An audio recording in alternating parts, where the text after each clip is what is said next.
कहानी शुरू होती है अफगानिस्तान के एक पहाड़ी इलाके से। वहां कुछ कैनेडियन सैनिक हीना रोड नाम की जगह पर पेट्रोल कर रहे हैं। तभी उनकी नजर पहाड़ पर जाती है जहां एक आदमी बॉम्ब लेकर जा रहा होता है। वह असल में एक तालिबानी मिलिटेंट है जो एम्बुश लगाने की फिराक में है, लेकिन खतरा भांपते ही सैनिक तुरंत उस पर फायर कर देते हैं और वह आतंकवादी वहीं मारा जाता है। इसके बाद सभी सैनिक बेस पर वापस जाने के लिए अपने काफिले का वेट कर रहे होते हैं। अचानक टीम के मेंबर रायन का ध्यान सड़क पर मौजूद कुछ काले धब्बों पर जाता है। ये धब्बे दिखने में नॉर्मल लग रहे थे, लेकिन अफगानिस्तान जैसी जगह पर कुछ भी नॉर्मल नहीं होता। रायन को शक होता है और वह काफिले को रुकने का आर्डर देता है। वह स्नाइपर को कहता है कि हर काले धब्बे पर एक एक करके फायर करे। स्नाइपर पहले 2 धब्बों पर गोली चलाता है तो कुछ नहीं होता, लेकिन जैसे ही तीसरी जगह गोली लगती है एक बहुत जोरदार ब्लास्ट होता है और पूरी सड़क हिल जाती है। अब ये क्लियर हो गया था कि वह धब्बा असल में एक लैंडमाइन था। अगर वो लोग आगे बढ़ जाते तो पूरा काफिला उड़ जाता। लैंडमाइन फटते ही अचानक चारों तरफ से दुश्मन सामने आने लगते हैं। ऐसा लग रहा था कि वे पहले से ही वहां छुपकर बैठे थे। हर तरफ गोलियां चलने लगती हैं और सैनिकों को अपनी पोजीशन बदलनी पड़ती है। तालिबानियों की गिनती ज्यादा थी, इस वजह से उन्हें वहां से निकलने के लिए कोई दूसरा रास्ता देखना पड़ता है। पीछे हटते हुए उन्हें रेगिस्तान के बीच एक छोटा सा गांव दिखता है। खुले मैदान में लड़ने से अच्छा था कि वे गांव के अंदर जाकर दुश्मनों का मुकाबला करें। इसीलिए वे लोग गांव में घुसने का डिसीजन लेते हैं। गांव में जाते ही वे बहुत संभल कर हर घर और गली को चेक करते हैं। तभी उनके सामने एक बूढ़ा आदमी आता है जिसकी एक आंख नीली और दूसरी भूरी होती है। वह बिना डरे एक ग्रेनेड उठाता है और दूर फेंक देता है। रायन तुरंत बेस पर कांटेक्ट करता है और बताता है कि उनके सामने एक ऐसा बुजुर्ग खड़ा है जिसकी आंखें अलग अलग रंग की हैं। यह सुनकर कैप्टन पीट दोबारा कंफर्म करने को कहता है और रायन फिर से वही बात दोहराता है। अब वह बुजुर्ग उन्हें अपने घर के अंदर आने का इशारा करता है। रायन अपनी टीम को अंदर जाने का ऑर्डर देता है। अंदर जाकर सैनिक अपने हथियारों को फिर से लोड करते हैं।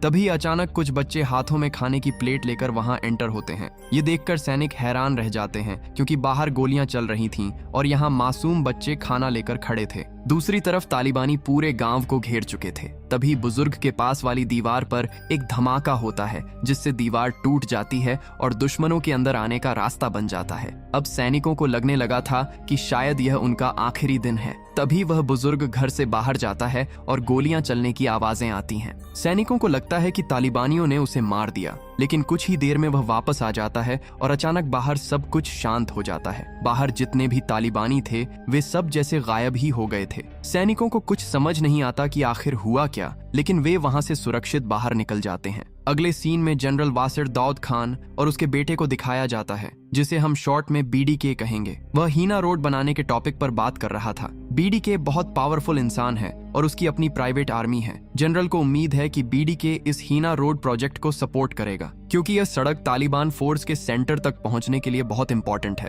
शुरू में तो बीडीके मना कर देता है, लेकिन बाद में वह और उसका बेटा सपोर्ट करने के लिए मान जाते हैं। फिर वे हाथ मिलाकर मीटिंग खत्म करते हैं। मीटिंग के बाद पीट एक लेडी सैनिक से बीडीके के बिहेवियर के बारे में बात करता है क्योंकि उसे बीडीके पर पूरा ट्रस्ट नहीं है। इसके बाद पीट वापस बेस जाने की बात कहता है। रास्ते में वह सिकंदर महान का एग्जाम्पल देता है। वह बताता है कि सिकंदर ने अफगानिस्तान जीतने की कोशिश की थी। उसकी माँ ने लेटर लिखकर कहा था कि वह वहां कामयाब नहीं हो पाएगा। इसके जवाब में सिकंदर ने वहां की मिट्टी का एक थैला अपनी माँ को भेजा था। बाद में उसकी माँ को समझ आ गया कि उस जमीन पर लड़ना कोई बच्चों का खेल नहीं है और यही वजह है कि उस जगह को जीतना बहुत मुश्किल था। बेस पर पहुंचकर इसके बाद वह रायन को समझाता है कि गांव में उस अलग आंखों वाले बुजुर्ग ने जो किया वह एक पुरानी रस्म थी जिसे पनाह कहते हैं। इसका मतलब है अपने मेहमान की हिफाजत करना, चाहे उसके लिए जान ही क्यों न देनी पड़े। फिर वह रायन से उस बुजुर्ग को पहचानने में हेल्प मांगता है क्योंकि वह कोई आम आदमी नहीं लग रहा था।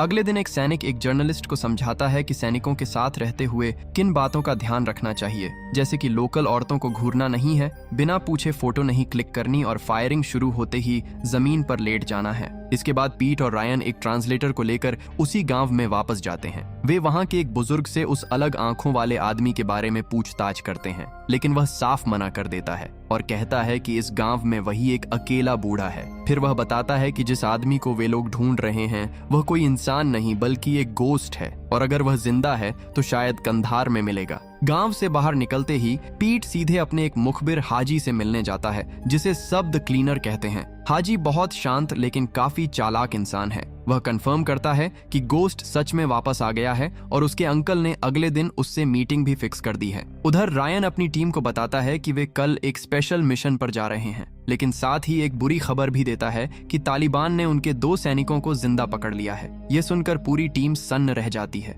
एक सैनिक गुस्से में चीजें तोड़ने लगता है, क्योंकि वहां जिंदा पकड़े जाने का मतलब मौत से भी बदतर सजा मिलना होता है। अगले दिन वे लोग रेगिस्तान के बीच रुककर आगे बढ़ने के सिग्नल का वेट करते हैं। वहां का माहौल बहुत टेंशन वाला होता है, इसीलिए पीट अपने ट्रांसलेटर से म्यूजिक तेज करने को कहता है और देखते ही देखते सैनिक हंसने और थोड़ा नाचने लगते हैं। जंग के माहौल में यह पल उनके लिए एक छोटे से सुकून जैसा था। फिर काफिला कंधार की तरफ आगे बढ़ता है। अपनी लोकेशन पर पहुंचने से पहले पीट चुपके से हाजी को रास्ते में ही उतार देता है। वह रायन से कहता है कि हाजी जितना निडर है उतना ही भरोसेमंद भी। अगर कुछ गड़बड़ हुई तो वही उनका सहारा बनेगा। आखिरकार वे एक घर में एंटर होते हैं, जहां वह बूढ़ा आदमी उनका वेट कर रहा होता है।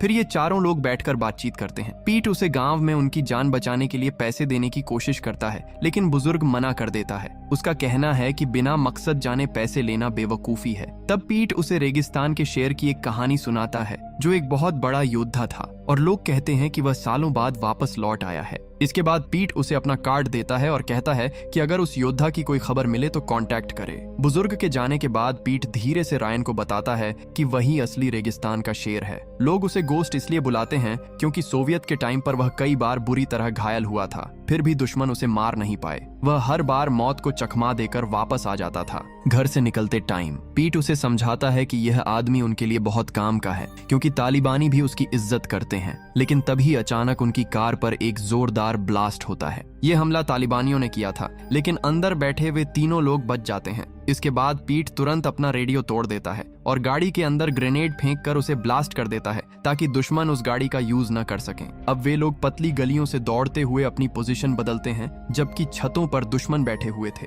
रास्ते में कुछ हमलावरों को मार गिराते हुए वे आगे बढ़ते हैं। तभी अचानक उनके सामने हाजी आ जाता है, जो सही टाइम पर ट्रक लेकर पहुंच गया था। वे तीनों बिना टाइम वेस्ट किए ट्रक के पीछे चढ़ जाते हैं और गोलियां चलाते हुए वहां से निकल जाते हैं। हाजी बताता है कि जैसे ही उसने गोलियों की आवाज सुनी, वह उन्हें ढूंढने के लिए निकल पड़ा था। बेस पर वापस आकर पीट और रायन इस इंसिडेंट के बारे में बात करते हैं कि कैसे उन्होंने बिना किसी नुकसान के 17 तालिबानियों को ढेर कर दिया। लेकिन पीट अफगानिस्तान के फ्यूचर को लेकर अपनी सोच बताता है। वह कहता है कि कई पावरफुल देशों ने अफगानिस्तान को बदलने का सपना देखा, लेकिन यहाँ की जमीन हर बार बाहरी ताकतों को निगल लेती है। अगले सीन में पीट फिर से हाजी से मिलता है। वह इस बात से कंफ्यूज है कि गोस्ट उनसे मिलने तो आया, लेकिन बिना कुछ बोले चला गया। इसलिए वह हाजी को उस गांव की जमीन और वहां के लोगों की पूरी डिटेल निकालने को कहता है। हाजी बिना कोई सवाल किए अपने काम पर लग जाता है। दूसरी तरफ हाजी एक सरकारी ऑफिस में जाकर बीडीके की हिस्ट्री चेक करता है और फोन पर पीट को बताता है कि जिस जमीन पर वह गांव है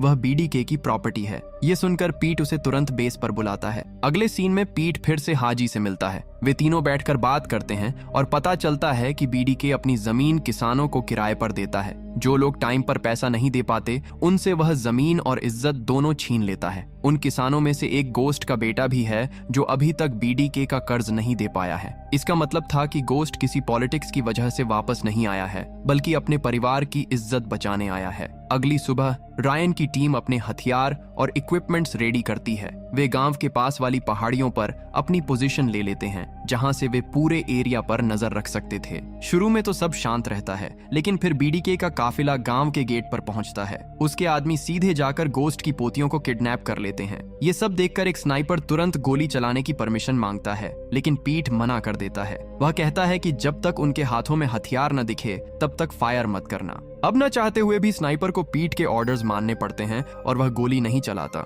इस बात से रायन को बहुत गुस्सा आता है और वह कम्युनिकेशन रूम से बाहर चला जाता है। तभी पीट भी वहां आता है और कहता है कि बीडीके बच्चों को बेचकर भी अपना पैसा निकाल सकता है। वह यह भी बताता है कि उन्होंने बीच बचाव इसलिए नहीं किया क्योंकि बीडीके उनके लिए एक बहुत इंपॉर्टेंट एसेट है। इसके बाद वे हाजी से मिलते हैं, जो बताता है कि गोस्ट इस बात का बदला एक पुरानी कबीलाई रस्म के हिसाब से लेगा। पीट रायन को गोस्ट और बीडीके की पुरानी दुश्मनी की कहानी सुनाता है। जब वे दोनों सोवियत के खिलाफ लड़ रहे थे तभी से उनके बीच दुश्मनी शुरू हो गई थी। पीट का मानना है कि बीडीके को मरना चाहिए क्योंकि वह बहुत करप्ट और खतरनाक इंसान है, लेकिन यह काम सिर्फ गोस्ट ही कर सकता है ताकि यह कोई पॉलिटिकल मर्डर न लगे बल्कि एक पर्सनल बदला लगे। वह रायन को यह भी बताता है कि वे लोग एक सेफ हाउस में गोस्ट से मिलने वाले हैं। अगले सीन में गोस्ट के पास एक कॉल आता है और उसे बताया जाता है कि उसकी पोतियों को किडनैप कर लिया गया है। ये सुनकर वह गुस्से और दर्द से पागल हो जाता है। इसके बाद वह अपने आदमियों को भेजकर बीडीके के बेटे को उठवा लेता है और उसे सीधा गोस्ट के सामने लाया जाता है। कुछ देर बाद बीडीके को भी एक ऐसा ही कॉल आता है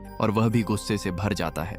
इसके बाद पीट और हाजी सेफ हाउस में गोस्ट से मिलते हैं। दूसरी तरफ रायन अपनी टीम को ब्रीफ करता है कि अगर सेफ हाउस की मीटिंग में कोई लड़ाई होती है तो उन्हें क्या एक्शन लेना है। सेफ हाउस के अंदर पीट गोस्ट को कुछ पैसे देता है और कहता है कि वह हायना रोड के ओपनिंग फंक्शन में जरूर आए। गोस्ट कहता है कि वह तो बस अंगूर बेचने वाला एक मामूली किसान है, इसलिए वह आने से मना कर देता है। लेकिन पीट फिर भी फोर्स करता है और बताता है कि वहां बीडीके भी आने वाला है। बीडीके का नाम सुनते ही गोस्ट का चेहरा गुस्से से लाल हो जाता है। वह कहता है कि वह बीडीके को बचपन से जानता है और उस फंक्शन में आना उसके लिए सम्मान की बात होगी। अगले दिन जनरल का काफिला ओपनिंग फंक्शन की तरफ बढ़ता है। वहीं रायन और उसकी टीम उस पहाड़ पर अपनी पोजीशन ले लेते हैं जहां से सेफ हाउस और फंक्शन दोनों जगह नजर रखी जा सके। वे देखना चाहते थे कि बीडीके किस तरफ जाता है। थोड़ी देर में सड़क पर बीडीके का काफिला दिखता है। वह फंक्शन में जाने के बजाय सेफ हाउस की तरफ मुड़ जाता है। यह देखते ही पीट तुरंत एक डिपार्टमेंट को कॉल लगाता है और बीडीके का फोन हैक करने को कहता है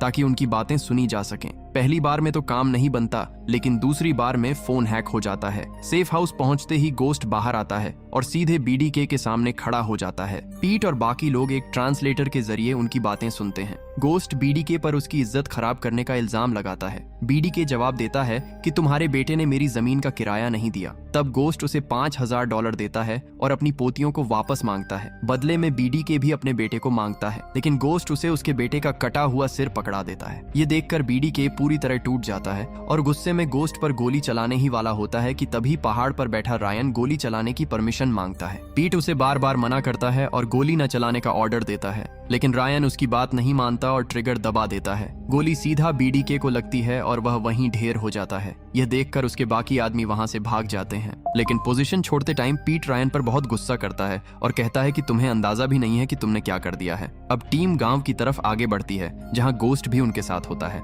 लेकिन वहां दुश्मन पहले से ही छुप कर बैठे थे और दोनों तरफ से भयानक फायरिंग शुरू हो जाती है। रायन, उसकी टीम और गोस्ट वहां से बचकर निकलने का ट्राई करते हैं, लेकिन तभी एक गोली उसके एक साथी के मुंह पर लगती है और वह मारा जाता है। इसके बाद ये सब एक घर के अंदर छुपने की कोशिश करते हैं, लेकिन एक लैंड माइन पर पैर पड़ते ही ब्लास्ट हो जाता है और उसके 2 और साथी मारे जाते हैं। गोस्ट उन्हें बचाने की कोशिश करता है, लेकिन उसे भी कई गोलियां लग जाती हैं। अब वे सब एक घर में बुरी तरह फंस चुके थे और वहां से जिंदा बच निकलना लगभग नामुमकिन लग रहा था। रायन की टीम में अब सिर्फ वही अकेला जिंदा बचा था, इसलिए वह अपनी ही लोकेशन पर आर्टिलरी स्ट्राइक करवाने का डिसीजन लेता है। कम्युनिकेशन रूम में बैठी जेन यह सुनकर घबरा जाती है और उसे ऐसा न करने की जिद करती है, लेकिन रायन के पास कोई और ऑप्शन नहीं था। वह रेडियो पर जेन से माफी मांगता है और मरते हुए गोस्ट से कहता है कि वह एक पिता बनने वाला है। कुछ ही सेकंड बाद वहां तोपों से भारी गोलाबारी होती है जो उस पूरे इलाके को राख में बदल देती है। इस स्ट्राइक में रायन और उसके सभी साथी भी मारे जाते हैं। इसके बाद सैनिक बच्चों से भरे एक घर में रेड मारते हैं और गोस्ट की पोतियों को सही सलामत बाहर निकाल लेते हैं, जिन्हें बेचने के लिए एक पिंजरे में बंद करके रखा गया था। इस पूरे ऑपरेशन में हाजी का मेन रोल रहता है, जो बाद में काबुल शिफ्ट हो जाता है। आखिर में बेस पर शहीद सैनिकों के लिए एक अंतिम संस्कार का फंक्शन रखा जाता है, जहां सभी ऑफिसर्स उन्हें उनके बलिदान के लिए श्रद्धांजलि देते हैं। जेन भी भारी मन से रायन को अपना आखिरी अलविदा